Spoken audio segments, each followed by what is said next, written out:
Digmaan sa Russia, matinding karma ang tumama sa Moscow. Sa loob ng mahigit 2 taon ng digmaan sa pagitan ng Ukraine at Russia, ay hindi lang depensa ang ginagawa ng Ukraine kundi aktibo rin silang gumaganti. Mula sa pagiging bansang nilulusob, ngayon ay pinatunayan nilang kaya rin nilang umatake sa loob mismo ng teritoryo ng Russia. Paano kaya nila ginawa yun? Pero bago tayo magsimula ay baka pwedeng paki-like at subscribe ng video na ito. Malaking tulong at bagay na ito sa aming mga content creators. Maraming salamat po. Kaya naman simulan na natin.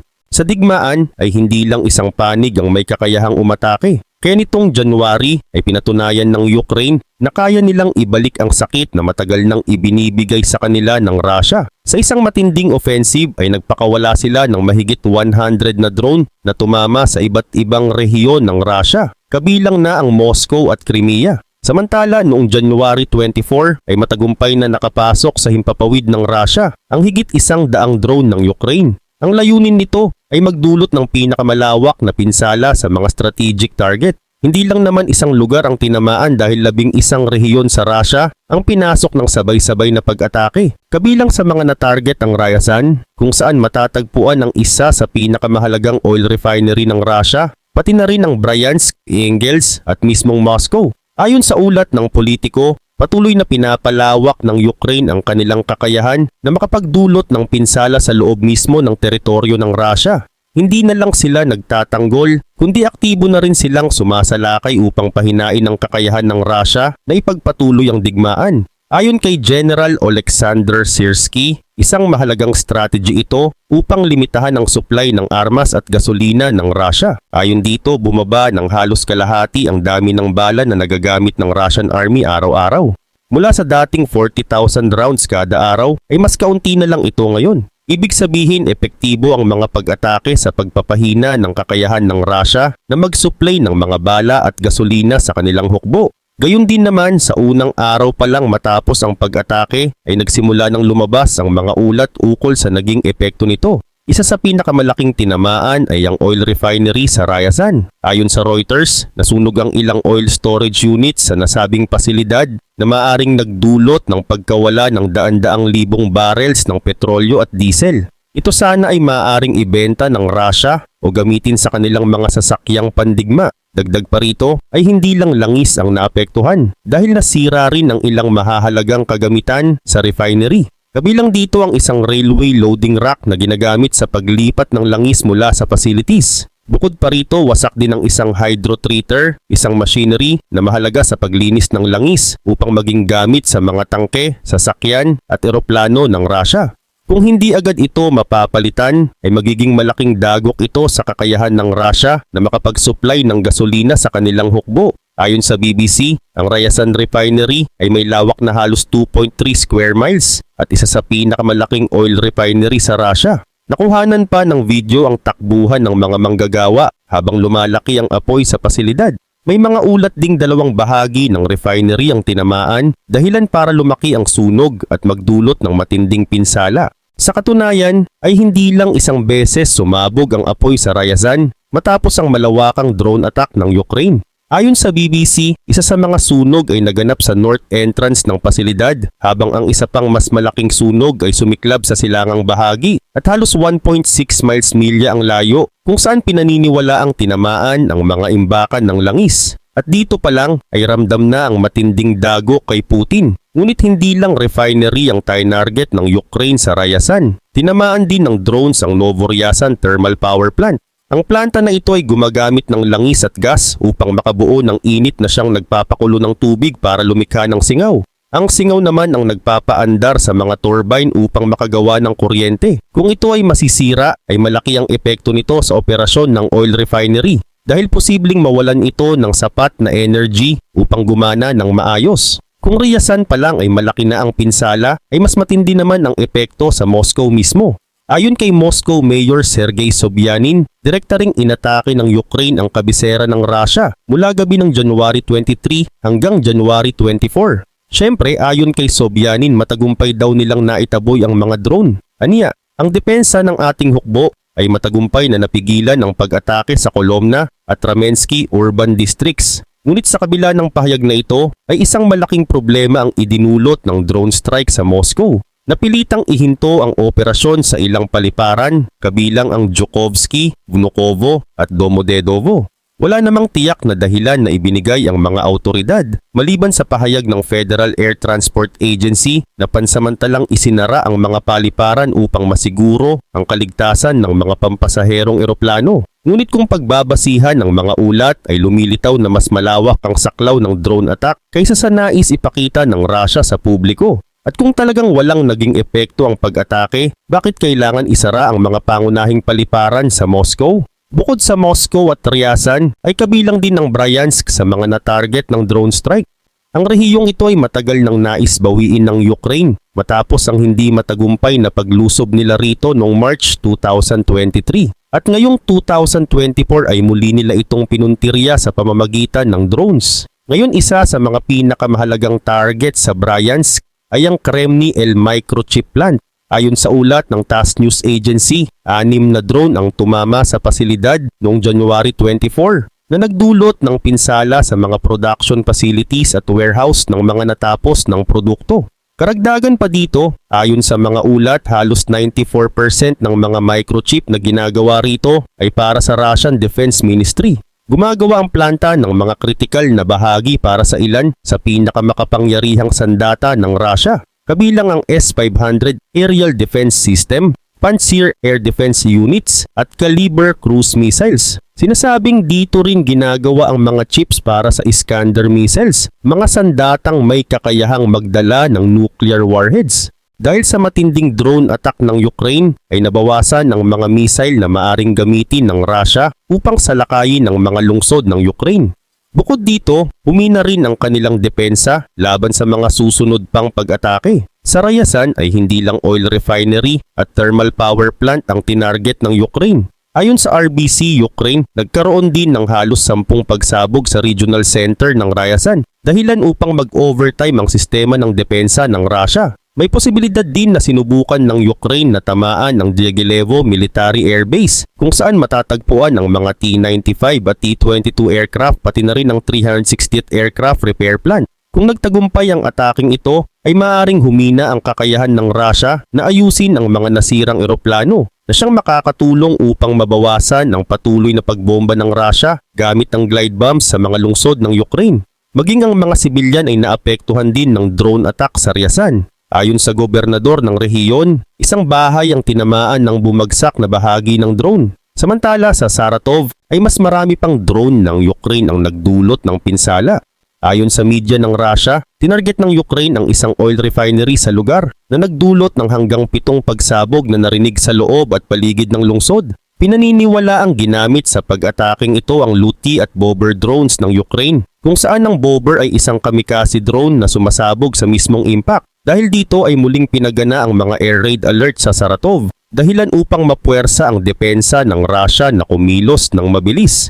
Bukod pa rito, sinabi ng Russia na may banta rin ng drone attack sa Tatarstan, isang malayong republika ng Russia na halos 700 miles ang layo mula sa Ukraine. Bagamat mukhang hindi ito nagtagumpay, ay hindi na rin ito mahalaga dahil noong January 11 pa lang ay natamaan na ng Ukraine ang isang malaking oil refinery sa rehiyon na yun.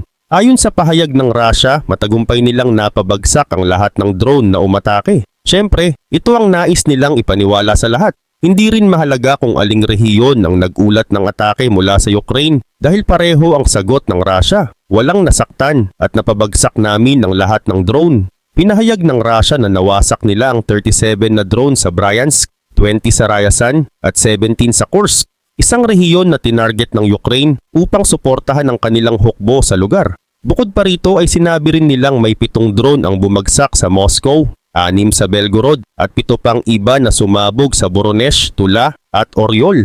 Dagdag pa nila, may isang drone din silang pinabagsak sa Crimea na kasalukuyang okupado ng Russia at 3 drone sa Leningrad. Hindi ito ang unang beses na pinatunayan ng Ukraine na kaya nitong tamaan mismo ang loob ng Russia. Bago ang matinding drone attack noong January 24 ay ilang beses na nitong sinubukan ang depensa ng Moscow. Noong November 26, 2023 ay iniulat ng Russia na sinalakay ito ng Ukraine gamit ang hindi bababa sa 24 na drones. Katulad ng dati, sinabi ng Kremlin na napabagsak nila ang lahat ng ito sa himpapawid na karamihan ay bumagsak sa Tula, Kaluga at Bryansk.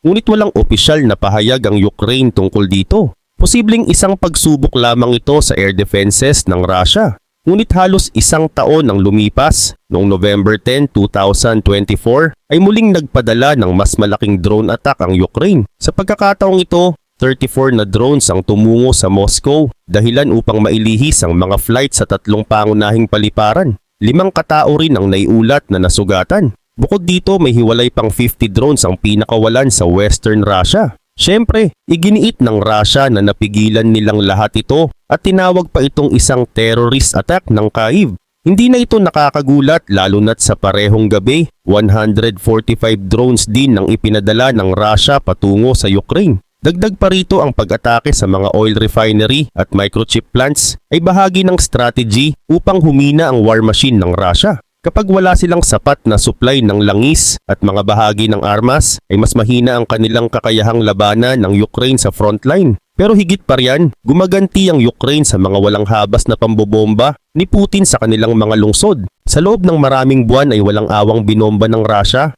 ang Ukraine gamit ang drones at missiles. Sa parehong araw na inilunsad ng Ukraine ang drone blitz nito ay naglunsad rin ang Russia ng sarili nitong drone attack sa Kyiv. Hindi bababa sa 3 sibilyan ang nasawi habang ilang gusali ng negosyo, apartment, sasakyan at 8 bahay ang nasira. Ganito ang style ni Putin mula pa noong nagsimula ang digmaan. Habang ang kanyang mga sundalo ay namamatay sa harapan ng labanan, patuloy siyang nagpapadala ng mga misil upang takutin at pahirapan ang mga sibilyan sa Ukraine. At noong November 2024, ang drone attack ng Ukraine sa Moscow ay sagot sa 140 drones na ipinadala ng Russia sa kanila. Noong June 2024 ay binomba ng Russia ang Kyiv at Kharkiv na nagresulta sa pagkamatay ng isang sibilyan matapos tumagos ang isang guided bomb sa depensa ng Kharkiv. 3 buwan bago nito ay muling inatake ng Russia ang Kyiv, habang ang Kharkiv ay patuloy na ginagawang target dahil naniniwala si Putin na maaari pa rin itong mapasakamay ng kanyang hukbo. Gayun din naman noong July 2024 ay isang panibagong serye ng airstrikes ang isinagawa ng Russia laban sa Kyiv, Pokrovsk at Kryvyi Rih. Ayon kay United Nations Resident Coordinator sa Ukraine, Denise Brown, nangyari ang mga atake habang ang mga tao ay nagsisimula pa lamang sa kanilang araw. Ayon pa kay Denise Brown, ng United Nations, maraming tao ang namatay o nasugatan sa patuloy na pambobomba ng Russia. Isa sa mga pinakanakakasindak na insidente ay ang matinding pinsalang tinamo ng isang ospital para sa mga bata sa gitna ng Kyiv. Ngunit ang mga ataking ito ay isa lamang maliit na bahagi ng daan-daang pambobomba na ipinadadala ni Putin sa Ukraine. Ang drone strike naman ng Ukraine noong January 24 ay may malinaw na mensahe. Kaya rin naming gawin sa inyo ang ginagawa nyo sa amin. Samantala, hindi lang mga lungsod at kabahayan ang tinatamaan ng missiles ni Putin. Sa halos buong 2024 ay ginamit ng Russia ang isa pang taktika, ang sirain ng power grid ng Ukraine. Ang layunin nito ay iwanang walang kuryente ang mga lungsod upang matakot at magdusa ang mga tao, lalo na sa matinding lamig ng taglamig. 9 na araw naman bago ang drone attack ng Ukraine sa Moscow ay naglunsad ang Russia ng matinding pag-atake sa power grid ng Ukraine. Mahigit 40 missiles at 70 strike drones ang ginamit. Bagamat 30 missiles ang naitaboy ng Ukraine, nagdulot pa rin ito ng malawakang blackout sa Sumy, Kharkiv, Kirovohrad, Zaporizhia at Dnipropetrovsk. Ayon kay Pangulong Volodymyr Zelensky, taglamig ngayon at malinaw na ang pangunahing target ng Russia ay ang ating energy infrastructure. Bumabagsak ang temperature hanggang 19 degree Fahrenheit sa January. Ang pagkawala ng kuryente ay nangangahulugang hindi makakagamit ng pampainit ang mga tao. Isang taktika ni Putin upang paluhurin ang Ukraine sa pamamagitan ng lamig. Napakalawak ng pinsala sa power grid ng Ukraine, kaya nagpaalala na ang International Atomic Energy Agency o IAEA sa posibleng panganib ng isang nuclear accident. Ayon kay Rafael Mariano Grossi, direktor ng IAEA, ang isang nuclear accident ay maaaring magmula hindi lang sa direktang pag-atake sa isang planta, kundi pati na rin sa pagkawala ng kuryente. Sa ganitong konteksto, nagiging mas malinaw kung bakit tinarget ng Ukraine ang oil refineries ng Russia. Bukod sa pagputol ng supply ng langis para sa mga sundalo ni Putin, nagdulot din ito ng kakulangan ng gasolina sa mismong mga mamamayan ng Russia. Isa itong karma para sa estratehiya ni Putin. Kung sisirain mo ang power grid ng Ukraine, paghihigantihan ka sa pamamagitan ng pagwasak sa iyong mga mapagkukunan ng enerhiya. Ngunit higit sa lahat, ang isa sa pinakamalalaking dahilan ng pag-atake ng Ukraine sa Moscow ay ang walang habas na pagpatay ng Russia sa mga sibilyan. Ayon sa datos ng United Nations High Commissioner for Human Rights na iniulat ng Status mula February 24, 2022 hanggang December 31, 2024 ay umabot na sa 12,456 ang napatay na sibilyan sa Ukraine. Bukod pa rito, 28,382 naman ang nasugatan, kasama ang 669 na batang namatay at 1,833 na bata na nasaktan sa walang tigil na missile, drone at glide bomb attacks ng Russia. At sa halip na magbawas ng pambobomba, mas lalo pang dinagdagan ni Putin ang atake sa mga sibilyan bilang tugon sa pagtatanggol ng Ukraine. Ayon sa ulat ng United Nations noong September 2024, mahigit 208 na sibilyang Ukrainian ang nasawi, habang 1,200 pa ang nasugatan sa sunod-sunod na pag-atake ng Russia. Pinaniniwalaang ito ay tugon ng Moscow sa pagsalakay ng Ukraine sa Kursk. Ngunit may malaking pagkakaiba dahil hindi target ng Ukraine ang mga sibilyan sa kanilang mga pag-atake. Bagkus, tinatarget nito ang mga lungsod at military facilities sa loob mismo ng Russia. Bakit kaya? Ito ay sapagkat ginawa na ito ni Putin. Binomba niya ang mga lungsod ng Ukraine. Sinira niya ang kanilang mga power grid. Pumatay siya ng libu-libong inosenteng Ukrainian. Ang drone attack noong January 24 ay isang malinaw na pahayag. Ibinabalik lamang ng Ukraine sa Russia ang kanilang sariling paraan ng pakikidigma at hindi pa ito nagtatapos. Makalipas lamang ang 5 araw matapos salakayin ng Ukraine ang Moscow at mga kalapit na rehiyon, isang panibagong atake ang inilunsad sa isang oil refinery sa bayan ng Kistovo, mahigit 500 miles ang layo mula sa frontline ng digmaan. 4 na drones ang tumama sa facility at nagdulot ng malaking pinsala at lalo pang pinahina ang supply ng langis ng Russia. Ayon kay Pangulong Volodymyr Zelensky noong October 2024, nasa antas na ang Ukraine kung saan kaya nitong gumawa ng 4 na milyong drones kada taon. Ibig sabihin, paparating pa ang mas matitinding atake sa teritoryo ng Russia sa 2025. Mas marami pang oil refineries, military bases at iba pang mahahalagang pasilidad ang maaaring maging target. Samantala, sa mga nagdaang buwan ay naging mas agresibo ang Ukraine sa paggamit ng mga drone upang atakihin ang mga strategic facilities sa loob ng teritoryo ng Russia. At noong January 2025, inilunsad ng Ukraine ang isa sa pinakamalalaking pag-atake gamit ang mga drone at missile laban sa Russia na tumarget sa mga planta ng kemikal, pasilidad ng enerhiya at iba pang mahahalagang infrastruktura na sumusuporta sa operasyong militar ng Russia. Isa sa mga tampok na pag-atake ay naganap noong January 29, 2025 kung saan inatake ng mga drone ng Ukraine ang Kistovo Refinery sa Nizhny Novgorod na nagdulot ng sunog at malaking pinsala sa pasilidad.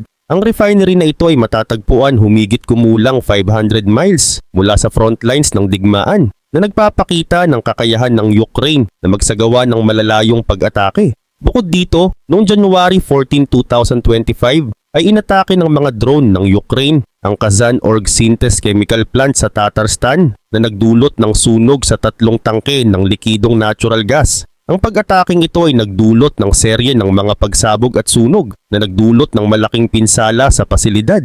Ang mga pag-ataking ito ay bahagi ng mas malawak na estratehiya ng Ukraine na pahinain ang kakayahan ng Russia na magsagawa ng mga operasyong militar sa pamamagitan ng pagtama sa mga critical infrastructure. Sa pamamagitan ng pag-target sa mga refinery ng langis at mga planta ng chemical ay sinusubukan ng Ukraine na putulin ang supply ng gasolina at mga materials na kinakailangan ng militar ng Russia. Ang paggamit naman ng mga drone ay naging mahalagang bahagi ng taktika ng Ukraine. Ang 14th Separate Unmanned Aerial Vehicle Regiment ng Ukraine ay aktibong lumalahok sa mga operasyong ito na nagsasagawa ng reconnaissance at mga pag-atake sa iba't ibang bahagi ng frontline at sa loob mismo ng teritoryo ng Russia.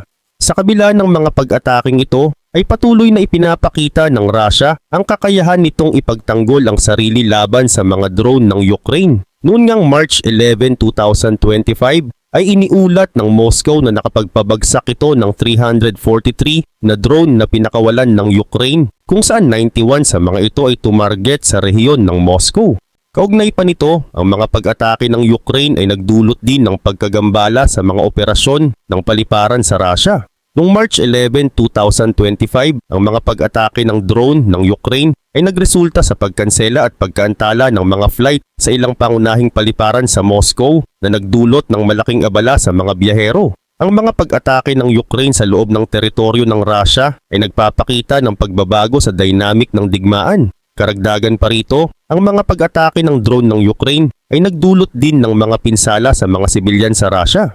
Halimbawa, noong March 16, 2025 ay iniulat na 3 tao, kabilang ang isang 7 years old na bata, ang nasugatan sa isang pag-atake ng drone sa rehiyon ng Belgorod. Ang mga drone attack ng Ukraine laban sa Russia ay nagpapakita ng malaking pagbabago sa kanilang estratehiya sa digmaan. Hindi na lang sila puro depensa kundi aktibo na rin silang sumasalakay upang pahinain ang kakayahan ng Russia na ipagpatuloy ang kanilang offensive sa pamamagitan ng pag-target sa mga oil refinery, planta ng kuryente at iba pang mahahalagang infrastruktura ay napapabagal nila ang supply ng gasolina at armas ng Russia. Dahil dito ay mas bumababa ang kakayahan ng hukbo ni Putin na umatake sa mga lungsod ng Ukraine. Malinaw na layunin ng Ukraine na ipakita sa Russia na kaya rin nilang ibalik ang sakit na matagal nang ibinibigay sa kanila.